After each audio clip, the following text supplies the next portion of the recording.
আসসালামু আলাইকুম everyone, welcome back to our HTML complete course Bangla 2026। গত ক্লাসে আমরা শিখেছি কিভাবে ভিএস কোড ইনস্টল করতে হয় এবং আমাদের প্রথম ফাইল কিভাবে তৈরি করতে হয়। আজকে আমরা শিখব কিভাবে এইচটিএমএল এর বয়লার প্লেট তৈরি করতে হয় এবং এইচটিএমএল এর বেসিক স্ট্রাকচার, যেটা ছাড়া কোনো এইচটিএমএল পেজই শুরু করা যায় না। আজকে আমরা প্রথমে নিজের হাতে পুরো বয়লার প্লেটটি তৈরি করব এবং তারপর দেখব কিভাবে মাত্র কয়েক সেকেন্ডেই একটি বাটন ক্লিকের মাধ্যমে বয়লার প্লেটটি তৈরি করা যায়। প্রথমে একটা প্রশ্ন, বয়লার প্লেট বলতে কি বোঝায়? খুব সহজ ভাষায় বয়লার প্লেট হলো একটি রেডিমেড স্ট্রাকচার, যেটা প্রায় প্রতিটি এইচটিএমএল ফাইলের শুরুতেই থাকে। একটা বাড়ি বানাতে যেমন ফাউন্ডেশন লাগে, ঠিক তেমন একটি ওয়েবসাইট বানানোর জন্য আগে একটা বেসিক স্ট্রাকচারের প্রয়োজন হয়। ব্রাউজার এই স্ট্রাকচারটা দেখে খুব সহজেই বুঝতে পারে কি যে এটি একটি এইচটিএমএল ডকুমেন্ট। এখন কোড লেখার আগে একটা গুরুত্বপূর্ণ বিষয় জেনে নিই। এইচটিএমএল এর আ প্রায় সবকিছুই ট্যাগ দিয়ে লেখা হয়। বেশিরভাগ ট্যাগই হলো ২ টো অংশ থাকে। একটি হলো ওপেনিং ট্যাগ, আরেকটি হলো ক্লোজিং ট্যাগ। তো আমরা এখানে দেখে নিচ্ছি ওপেনিং ট্যাগটা কি এবং ক্লোজিং ট্যাগটা কি। তো আমি আমাদের একটা প্রজেক্ট ওপেন করে নিচ্ছি। তো এখানে আমার HTML প্লেলিস্ট নামে একটি ফোল্ডারের ভিতরে আমি একটি ফাইল তৈরি করে নিচ্ছি। সেটির নাম দিচ্ছি index.html অ্যান্ড হচ্ছে এখানে আমাদের ফাইল তৈরি করা হয়ে গেছে। তো এখানে আমরা দেখব ওপেনিং ট্যাগটা কি। তো ফার্স্টে আমরা এখানে একটি লেস দেন সাইন দিয়ে শুরু করব এবং এখানে লিখব HTML, লিখে হচ্ছে আমাদের গ্রেটার দেন সাইন দিয়ে ক্লোজ করে দিব। তো এটা হচ্ছে ওপেনিং ট্যাগ। আর আমার এটা ক্লোজ করার সাথে সাথে একটা ট্যাগ ওপেন হয়ে গেছিল। এটা আমাদের হচ্ছে VS কোডের শর্টকাট। কিন্তু আমি আপনাদের রিকমেন্ড করব কি যে এই শর্টকাটটা এখনই ব্যবহার না করতে। কেননা আপনারা HTML যেহেতু শিখছেন, তো ওপেনিং ট্যাগ আর ক্লোজিং ট্যাগ এটা একটা বেসিক জিনিস। তো আপনাদের এগুলো হচ্ছে ফার্স্টে হাতে লিখে বা টাইপিং করেই আমি লিখতে বলবো। কেননা আপনারা যদি এখনই শর্টকাট ব্যবহার করেন, লং রানে গিয়ে আপনারা এগুলা ভুলে যেতে পারেন। তো এটা হচ্ছে আমাদের লেস দেন দিয়ে একটা মাঝখানে হচ্ছে যেই ট্যাগটা থাকবে সেটা দিতে হবে এবং হচ্ছে লাস্টে গ্রেটার দেন দিয়ে শেষ করে দিতে হবে। তো এটা হয়ে গেল আমাদের ওপেনিং ট্যাগ। আর ক্লোজিং ট্যাগটা কি? ক্লোজিং ট্যাগটা সেম এইভাবেই থাকবে। জাস্ট মনে রাখবেন আমাদের হচ্ছে লেস দেন সাইন দিয়ে স্টার্ট করতে হবে এবং এখানে শুধু এক্সট্রা একটা স্ল্যাশ বসবে এবং এইচটিএমএল লিখে এবার হচ্ছে আমাদের গ্রেটার দেন সাইন দিয়ে বন্ধ করে দিতে হবে। তো আপনারা হচ্ছে খুব সহজে মনে রাখার জন্য একটা কথা মনে রাখতে পারেন, ওপেনিং ট্যাগ হচ্ছে একটা দরজা খুলে দেয় যেন হচ্ছে আমরা কোডগুলো রাখতে পারি এবং ক্লোজিং ট্যাগ হচ্ছে সেই দরজাটাকে বন্ধ করে দেয়। একটা মজার কথা বলি, অনেকেই ভাবে ভাই এইচটিএমএল শিখলেই নাকি হ্যাকার হয়ে যাব।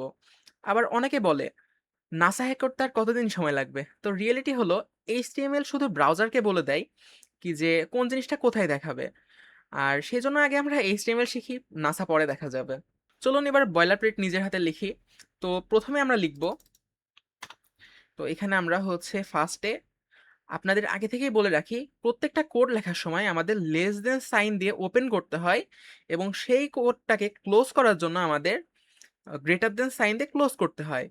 এবং এখানে কিন্তু ট্যাগ ওপেন এবং ক্লোজ, মানে ট্যাগের একটা আছে হচ্ছে ট্যাগ ওপেনিং এবং ক্লোজিং ট্যাগ, ওপেনিং ট্যাগ এবং ক্লোজিং ট্যাগ। কিন্তু এখানে হচ্ছে আমাদের ট্যাগের দুইটা ওপেনিং ক্লোজিং আছে। একটা হচ্ছে মানে প্রথম ওপেনিং ট্যাগটা লেখার জন্য আমাদের ওপেন করতে হবে লেস দেন দিয়ে এবং এর ভিতর লিখতে হবে HTML, তারপরে আমাদের এটা হচ্ছে গ্রেটার দেন দিয়ে ক্লোজ করে দিতে হবে। তো এটা হয়ে গেল ওপেনিং ট্যাগ।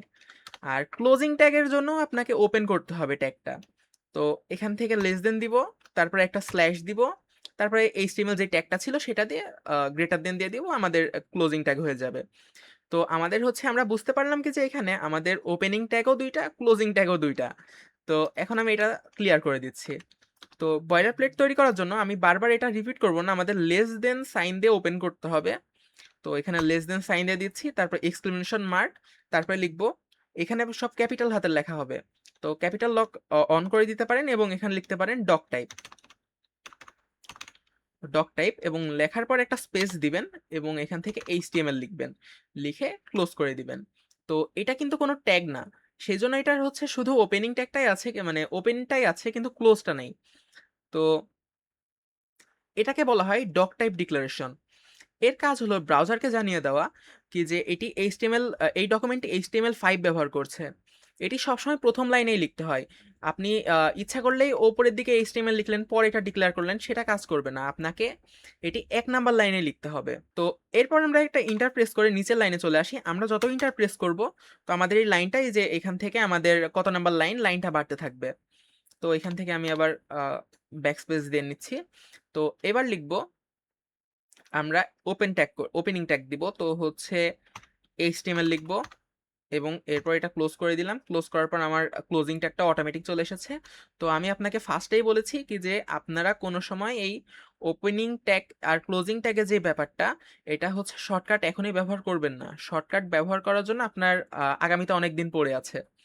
তো এখন আপাতত আমরা এইভাবেই হাতে লিখেই কোডটা করি এবং আমার যেহেতু এটা মানে জানা আছে, তো আমি সেজন্য শর্টকাট ইউজ করতেছি। কিন্তু আপনারা প্র্যাকটিসের সময় কখনোই শর্টকাট ইউজ করবেন না। তো এখানে ইন্টার প্রেস করে দিচ্ছি এবং এখানে এটি পুরো এইচটিএমএল এর ডকুমেন্টের রুট এলিমেন্ট। অর্থাৎ পুরো ওয়েবসাইটের ট্যাগের ভেতরে থাকবে। এই পুরো ওয়েবসাইটটাই এই ট্যাগের ভিতরে থাকবে। তো এখানে এইচটিএমএল এর ভেতরে লিখব, আমরা ডিক্লেয়ার দেব হেড। তো আরেকটা ট্যাগ লিখছি হেড। তাহলে আমরা ফার্স্টে ডক টাইপ ডিক্লেয়ার করব, তারপরে এইচটিএমএল নিব। এইচটিএমএল এর ভিতরে থাকবে আমাদের হেড। হেডটা এন্টার করে এখানে স্পেসিং করে নিলাম এবং এর নিচে হচ্ছে আমাদের থাকবে বডি। তো এটা ক্লোজ করে নিচ্ছি। তো এখানে হচ্ছে হেড সেকশনের ভিতরে এমন কিছু তথ্য থাকবে, এই হেড সেকশনটার ভিতরে এমন কিছু তথ্য থাকবে যেটা ইউজার সরাসরি দেখতে পারবে না। কিন্তু এখানে হচ্ছে সেই তথ্যগুলা আমাদের ব্রাউজারকে অনেক কাজে হেল্প করবে। যেমন এর ভিতরে থাকবে টাইটেল, মেটা ট্যাগ, সিএসএস লিঙ্ক এবং আরো অন্যান্য কিছু। এবার হেডের নিচে আমরা যেহেতু বডি ট্যাগটা ওপেন করে নিয়েছি, তো বডি হলো পুরো ওয়েবসাইটের সব থেকে গুরুত্বপূর্ণ অংশ। কারণ ইউজার যা যা দেখতে পায়, যেমন heading, paragraph, image, button, video, আপনার এই সব কিছুই এর বডির ভেতরেই থাকে। বিগিনারদের জন্য একটা কমন মিস্টেক আছে, তো সেটা হচ্ছে অনেকেই ভুল করে পুরো কোডটাই এই বডির ভিতর লিখে দেয়। মানে বডিটা রেখে এখান থেকে আমার এই যত কোডটুকু আছে, তো এই পুরোটুকুই বডির ভিতরে নিয়ে চলে যায়। তো এটা করে তারা হচ্ছে এটা যখন ব্রাউজারে রান করে, তখন হচ্ছে ব্রাউজার যখন কিছুই দেখে না অ্যারো থ্রো করে দেয়, তখন হচ্ছে বলে ভাই আমার ভিএস কোড নষ্ট হয়ে গেছে। আসলে ভিএস কোড ঠিকই থাকে, ভুলটা আমাদেরই হয়। তো আমি আবার আগের মতো করে নিচ্ছি। যদি আপনি কোড লিখতে গিয়ে কোনো কিছু ভুল করে ফেলেন, তাহলে কন্ট্রোল চেপে ধরে জেড এর উপর ক্লিক দিবেন। তাহলে এটা কন্ট্রোল জেড হতে থাকবে এবং হচ্ছে এটা আগের অবস্থায় ফিরে যাবে। তো এখন আমরা সবশেষে লিখব এখানে হেডের ভিতরে আমাদের কিছু তথ্য থাকবে। তো এখানে লিখব হচ্ছে টাইটেল। টাইটেল লিখে এখানে ক্লোজ করে দিচ্ছি এবং এইখানে এই টাইটেলটা আমরা হচ্ছে একটা টাইটেল দিচ্ছি my my first my first website. তো এটা দেওয়ার পরে এখানে হচ্ছে এই ট্যাবটা বা এই টাইটেলটা বলে, মানে এটা ওয়েবসাইটের নেম শো করে। মানে ব্রাউজারের ট্যাবে যে নামটি দেখায় সেটাই হচ্ছে এই টাইটেল ট্যাগ। তো এখন দেখি প্রফেশনাল ডেভেলপাররা কিভাবে কয়েক সেকেন্ডের মধ্যে বয়লার প্লেটটি তৈরি করে ফেলে। তো এটাকে দেখার জন্য আপনারা ফার্স্টে এখান থেকে একটা নতুন ফাইল ক্রিয়েট করে নিন। সেটার নাম দিচ্ছি ফার্স্ট ডট এইচটিএমএল। দেওয়ার পরে এখান থেকে আপনার শুধু আপনার এই এক্সক্লেমেশন চিহ্নটা দিতে হবে। তো সেই জন্য কিবোর্ডের শিফট বাটন চেপে ধরে রেখে ওপরের দিকে 1 এর উপর ক্লিক করবেন। তো এই মার্কটা চলে আসবে এবং এখানে ইন্টার প্রেস করে দিবেন। ইন্টার প্রেস করার পর আমরা দেখতে পাচ্ছি পুরো বয়লার প্লেটটি অটোমেটিক্যালি চলে এসেছে। তবে মনে রাখবেন, শর্টকাট ব্যবহার করার আগে স্ট্রাকচার বোঝা খুবই গুরুত্বপূর্ণ। তো এইটা আমি আপনাদের রেকমেন্ড করব না। আমি হচ্ছে জাস্ট আপনাদের দেখিয়ে দিলাম কি যে এইভাবেও আমাদের খুব সহজে এইচটিএমএল এর বয়লার প্লেটটি তৈরি করা হয়ে যেতে পারে। এখানে আমরা দেখতে পাচ্ছি আমাদের এইচটিএমএল এর ভেতরে হেডের ভিতরে শুধু হচ্ছে টাইটেল আছে। কিন্তু এইখানে আমাদের মেটা ডাটা আছে। তো এই যে মেটা ক্যারেক্টার সেট এটা দেওয়া রয়েছে, এটার মাধ্যমে আমাদের হচ্ছে ওয়েবসাইট ইংরেজি এবং বাংলা ভাষা গুলিয়ে ফেলে না। এটা হচ্ছে ঠিকভাবে শো করার জন্য এগুলো ব্যবহার করা হয়। তো এগুলো আমরা আগামীতে জানবো এই মেটা ট্যাগগুলা কিসের জন্য ব্যবহার করা হয়।